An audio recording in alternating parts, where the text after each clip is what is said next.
Ladies and gentlemen, please make her feel welcome for her icebreaker speech. Let's give it up for Dora Few.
Is known still for its pottery.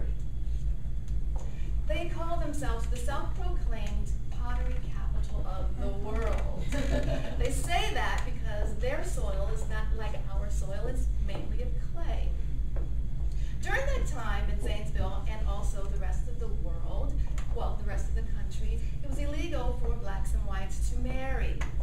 Therefore, I was adopted, and my new family and I set out for Baltimore, Maryland.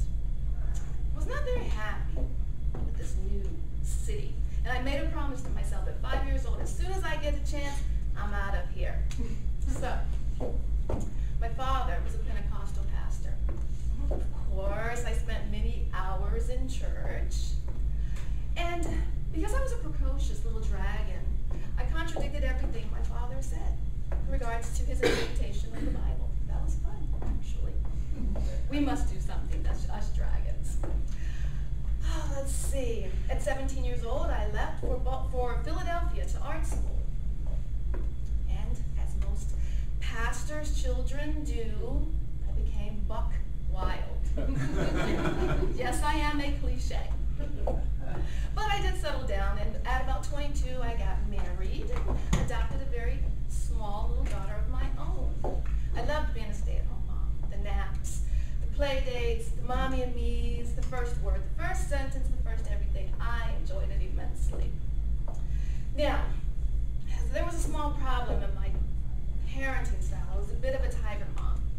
For those of you who are unfamiliar with the term tiger mom, a tiger mom is an overzealous, overbearing, bossy, pushy mother. Yes, that was I. By the time my daughter was 10 years old in gymnastics, she was at the level that you see, right, before the Olympics. At 13, she was already playing piano professionally. By the age of 11, she was already in point in ballet. By 14, she had had enough. Therefore, I had to realize that my daughter's childhood was non-existent. She actually worked harder than most people, grown-ups that I knew. I had to back off and tone it down.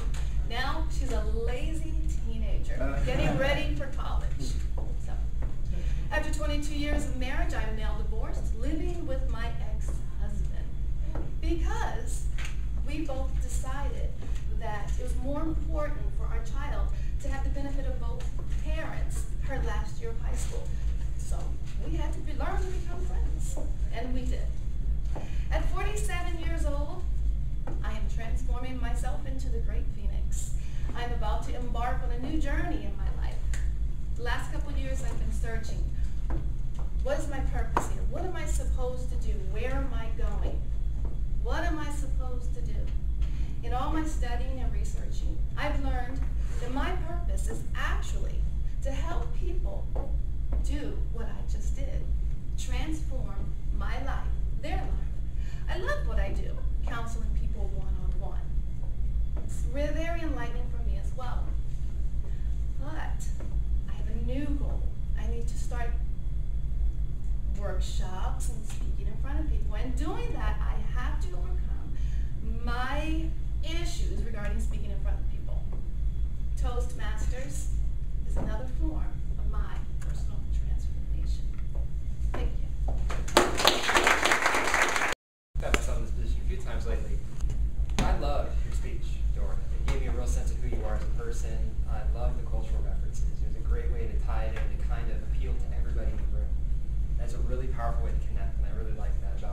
said.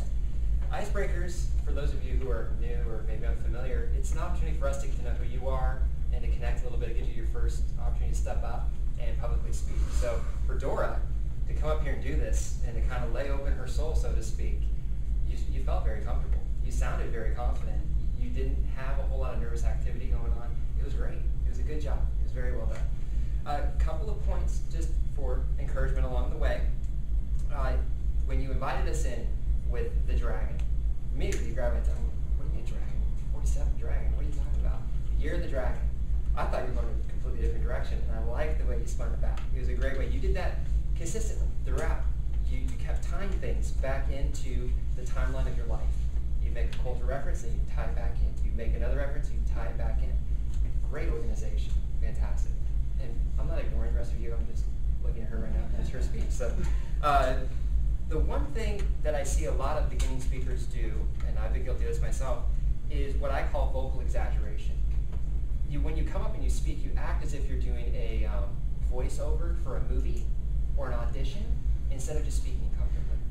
So in the future speeches, just keep that in mind that it's everyday language. It's everyday communication patterns. You may have to speak up a little more for them to hear you in the back, but it doesn't change your overall cadence. Okay? Love the intro. Once again, great sense of the times. You didn't use any notes. Great. That means, once again, you were very well prepared. One thing I noticed, and I actually noticed this with more than just yourself, but it was very prevalent when you were speaking, while you were pacing. And I don't know how many people know it's a nervous thing when you drag your feet. Now, you're wearing heels. Some of the other women were wearing heels as well. So I made it a point to kind of make sure it wasn't just exclusive to you, that it wasn't. But it was a little harder, and it was a little distracting at times because I could hear you clicking. But other than that, fantastic job. You really did a good job communicating who you are and inviting us in. And as I've said to Jeff before, use those opportunities to connect, to draw people in to your story, to listen to what you have to say.